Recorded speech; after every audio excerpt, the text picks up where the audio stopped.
Reading books is for losers who are afraid to learn from life, so they try and learn from the life others have lived. But, but you never really, capital letters, learn unless you lived it.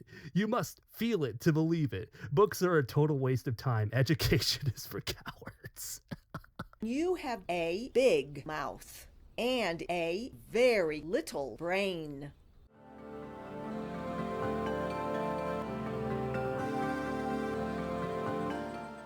Jesus shitty Christ, it's cold out here. My blood isn't hot enough to protect me from this shit. Oh, hey, what's up? Hello. You know who I am already. That's right, it's me. Daria, obviously. Why do people always compare me to Daria? Real talk. I don't get it. Maybe it's a sarcasm. Meet my friend Sebastian. He's a snowman. Say hi, Sebastian. Don't worry, he's just shy. He also really doesn't like mortals very much. But whatever, I'm not here to remind you about beloved 90s television shows. Instead, I'd rather make fun of something I found on the internet. How about an easy target for once? Somebody who's been inescapable this year. Andrew Tate. Andrew Tate! Oh yeah, that sounds like fun. Before I start ripping this man several hundred new assholes he didn't ask for, I should start off with some of the things I like about Master Tate.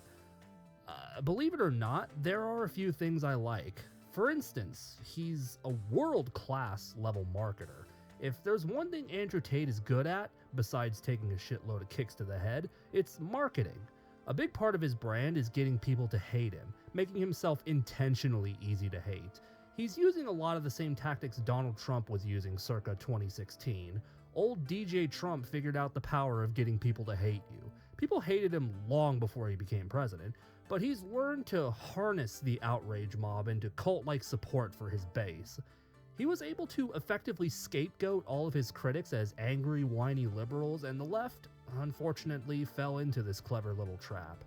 All of the legitimate criticism of Trump, his multiple sexual assault allegations, his multiple racist and sexist comments, his egomaniacal nature, his endless forays into blatant corruption, his non-stop lying, etc., etc., etc., all of that stuff gets drowned out by morons just shouting, "He's a racist, he hates women, he hates gay people."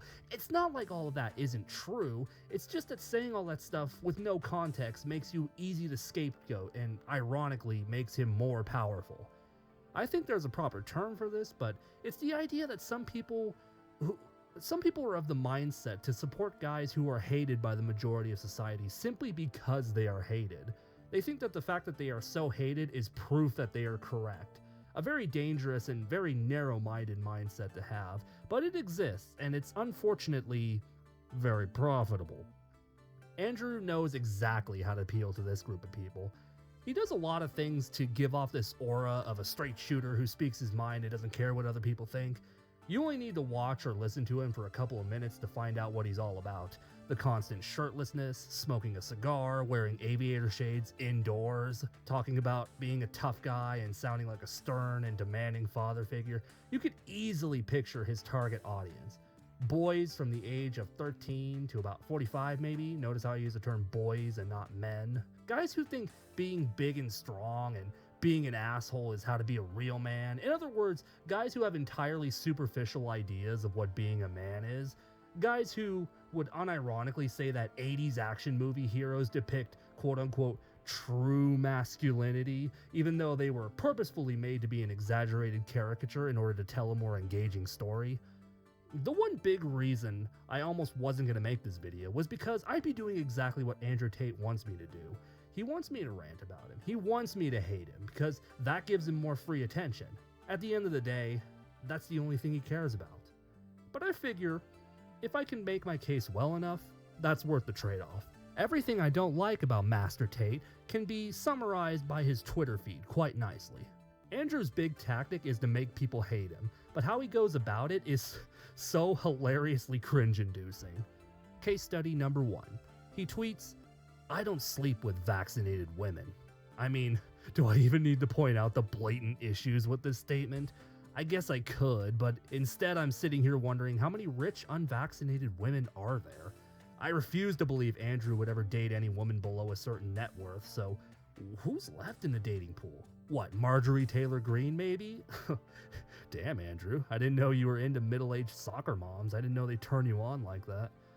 Just in case you think that's the end of his screed against vaccines, he also tweets this gem. Everybody who is pro-degeneracy is also pro-vaccine. Vaccine equals degenerate. No, this wasn't written by an edgy teenager who wanted to sound like a tough guy by saying something stupid with the express purpose of pissing people off. This was written by a grown man who acts like an edgy teenager who says stupid shit with the only purpose being to piss people off. Further proving my point is case study number 2. He tweets, "Imagine having less than 10 children because you're a pussy bitch who doesn't have 4 wives. Genetic failures." Now this tweet pisses me off a lot. And you know why? I'll tell you why, Andrew. It's because you forgot to put an apostrophe in your. Sorry, it's a side effect of going to college for English lit. I'll give you the benefit of the doubt and assume you were too busy sticking your dick in your unvaccinated wives so you can live up to the insane nonsense you spew on a regular basis.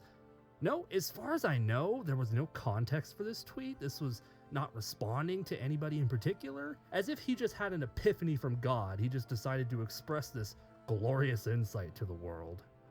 In a tweet where Andrew was doing nothing more than violently sucking his own dick, something he does very often, he tweets this: "If you think your woman really loves you, let her catch you cheating and see if she stays." This is easily one of the worst pieces of relationship advice I've ever heard in my life. All I really have to say in refutation is that if you do genuinely believe this, Andrew, I hope it cuts both ways. I hope that if one of your 4 wives cheat on you, that you would stay with her regardless, and not instead throw a hissy fit and go on a rant about how all women are whores and only care about money and nice cars. But given how self-proclaimed alpha males usually act, that won't happen, because that would require you to be consistent. Man, people keep saying this Andrew Tate guy hates women. I can't imagine why they would say that. Speaking of self-proclaimed alpha males, in order to be a true alpha male, you not only have to treat women like dirt, you also have to put down other men as often as possible. You think you could be a better person without having to put down somebody else? See, and that's exactly why you're not a real alpha male. At least, this is the lesson that I learned from Andrew Tate. Case study number 3. He tweets, "I was having a cigar with Steven Seagal last week, and he told me Van Damme was a sellout cuck bitch who sucked off half of Hollywood. Always, in all capital letters, listen to Seagal." I don't have much to say to that other than it's really funny considering Steven Seagal is a notorious compulsive liar who also loves Russia a little bit too much. Like more than friends like. Andrew also tweets, "Most of you men aren't even living, you're barely existing, then you die, following the footsteps of your parents and everyone around you. I've shown you the alternative path. You have a chance!" Exclamation mark. All capital letters. This tweet is hilarious for so many reasons. I think it deserves an award for the most out of touch and least self-aware tweet of all time. So Andrew, I can only assume you've never taken advice from your own dad, or you were never inspired by people close to you in your life. Oh yeah, sure buddy, sure. On top of that, it's hilarious to hear, "Fuck your friends and your family, don't take advice from these people. Take advice from me, some random rich dude who makes an ass of himself on the internet. I clearly know better than them. Have you seen my collection of exotic vehicles?" Not to mention all the weird cult-like vibes to this tweet, the alternative path. What does that mean? Who the fuck knows? Sounds kind of creepy though. I mean, a homeless guy behind the local Fuddruckers can show you an alternative path. But maybe I'm being too unfair. Maybe by alternative path, he means crying about someone calling you gay on the internet. Andrew makes not 1, but 2 tweets complaining about Logan Paul saying mean things about him on the internet. He tweets, "Logan calls me gay as an insult, then says I'm homophobic. Well, Andrew, if anything, you're apostrophe phobic." But continuing on, Logan, white as snow, calls a mixed race man racist. Logan is genuinely an idiot, not even trying to internet beef. Wait a minute. Hold on just a moment. Did I just hear that right? Did Andrew Tate just use identity politics to dunk on somebody on the internet? Oh man, that's hilarious. Apparently, according to Andrew, mixed race men can't be racist. At least That's what this tweet is implying. Also pointing out that Logan Paul is white as snow is straight out of the Social Justice Warrior 101 guide. As if that shit wasn't comical enough, there's another post of him whining about Logan Paul where he polls his own audience, basically doing the Twitter equivalent of begging for pity by reaffirming his feelings as Logan Paul is a big naughty big bad man, big angry big bad man. Yeah, this is definitely how a grown man on the internet should act if he wants to be taken seriously. This definitely isn't petty internet drama for the sake of drama. I mean, what's extra funny is I have no dog in this race. Logan Paul is a fucking scumbag, period. But this is embarrassing regardless. Remember how I said his one tweet was kind of cult-like? Well, Andrew definitely couldn't be a cult leader because that would require him to be, I don't know, egomaniacal, have a personality, you know, a lot of charisma. There's no way this man could have a big ego, right? Right? Case study number 4. When it comes to vaguely disturbing tweets, here's a couple. Andrew tweets, "Every period of history had man who conquered the known world. Men with undeniable superiority over their peers. Names spoken across the globe. These men owned culture. Genghis Khan, Attila the Hun. You're witnessing the modern day equivalent in his prime, Andrew Tate." Wow. Well, I'll be fucked in the ass by Buddha and the Pope simultaneously. This man thinks he's like Genghis Khan. What's funny is that he literally could have said anybody else. There are literally millions of people he could have used as a comparison. Michael Jordan, Bill Gates. By the way, I just realized he said earlier that taking inspiration from other people is bad, so this is really funny. But aside from that, he could have said Michael Jordan, Bill Gates, Steve Jobs, just to name a few. But no, he chose Genghis Khan. A man famous for brutally murdering an insane number of people, at least a couple million. I mean, that's a little weird, Andrew. Why him of all people? Sure, Genghis Khan did more than just murder people, but that's mostly what we talk about in the modern day. But maybe I'm just looking too much into it. Maybe it's more of his childish bragging about how much of a big, strong, tough guy he is, and just nothing more than that. Oh, but just in case you thought that was a one-off, he keeps going comparing himself to Genghis Khan. He writes, "Genghis Khan, whose name you spelled wrong, by the way, grumble, grumble, grumble, had endless women and 200 children as a reward for his conquest. I am the most searched man on the planet. I have conquered Earth." What? I think you're a bit over-exaggerating there, buddy. Yeah, he's definitely not compensating for something. I mean, oh God. Look, if you're genuinely serious, Andrew, well then, I must say you're very underwhelming compared to Genghis Khan. I don't think you'll ever accomplish even 1/10 of what that man did. I don't think you should want to do what he did either. You know, just saying, it's just my opinion. Dude, look, I get it. You were popular. Your name was everywhere. For like 3 months. Now most of the time I hear your name, it's because you said something indefensibly stupid. For instance, reading books is for losers who are afraid to learn from life, so they try and learn from the life others have lived. But you never really, capital letters, learn unless you lived it. You must feel it to believe it. Books are a total waste of time. Education is for cowards. Oh my God, bro. Oh, hell, man. What the fuck, man? How did this get your ass? Okay. Never mind. Andrew Master Tate just outdid himself. This is the tweet that deserves the most out of touch and least self-aware tweet ever written. All I really need to say about this is that Andrew Tate himself sells a course about how to be a man and how you should think as a real man. This tweet literally is refuted by the person who wrote it. That's simply amazing. When Andrew isn't retweeting people blowing his dick like a tuba or blowing his own dick like a baritone saxophone, he tweets us some wonderful, quote-unquote, wisdom. How gracious of our Master Tater. He writes, "You must consciously make room in your life for what you've been praying for. Otherwise it won't fit when God gives it to you. Do you understand? Yeah, I think I read that in my fortune cookie when I had Panda Express the other day for lunch. But the statement is also funny because it's kind of implying that God will eventually give you what you want if you pray for it long enough.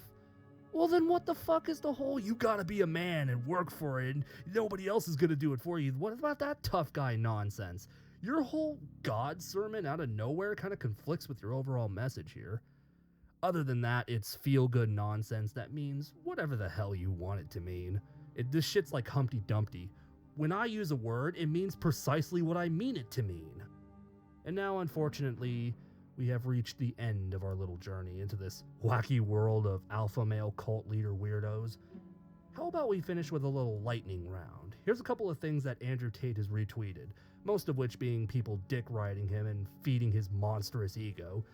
It also comes off like a joke because it's so ridiculous. It almost comes off like a joke. But given what I've read from his Twitter so far, it's very possible that Andrew is just this egotistical. A lot of these retweets are embarrassingly cringy if they're genuine, but one of which was a tweet by somebody named Cock and Ball Torture, so that one might be satire, but Andrew maybe doesn't realize it or doesn't care. So in summary, that was Andrew Tate's Twitter. All those tweets were like a couple of days apart. The man tweets a lot. Oh, he's a big tweeter. Honestly, I'm glad he wasn't banned, and I don't want him to be either, because I haven't laughed that hard in a long time. Good lord, that shit was funny. Andrew Tate is more or less just a mini wannabe Donald Trump. The only difference between that is that Andrew can actually run a business without it going belly up. You know, the business of human trafficking. Other than that, they're identical. Wasn't that shit funny, Sebastian? Sebastian? What? Where the fuck did you...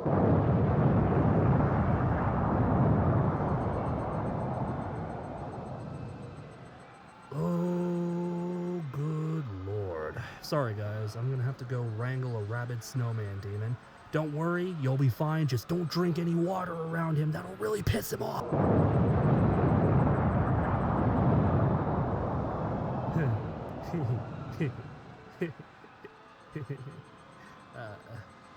Ooh, this is awkward. I'll see you all later. Love you. Bye.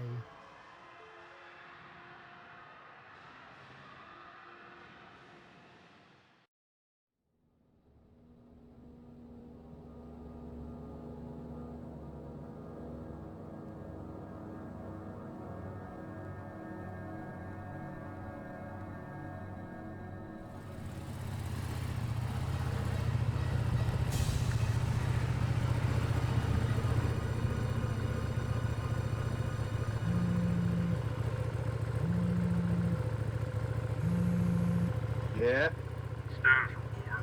The target's been located. Moving to intercept. Understood. It's important to remember this operation is to have minimal collateral damage. Do you copy? I understand, sir. I'll handle it. You're gonna need backup, Eddie. This is a very dangerous bounty. We'll work out a plan to split the money. It isn't about the money, Lieutenant. This one is personal. I don't want anyone else involved. This is my job, and mine alone. No, Eddie, listen to me. You don't understand who you're...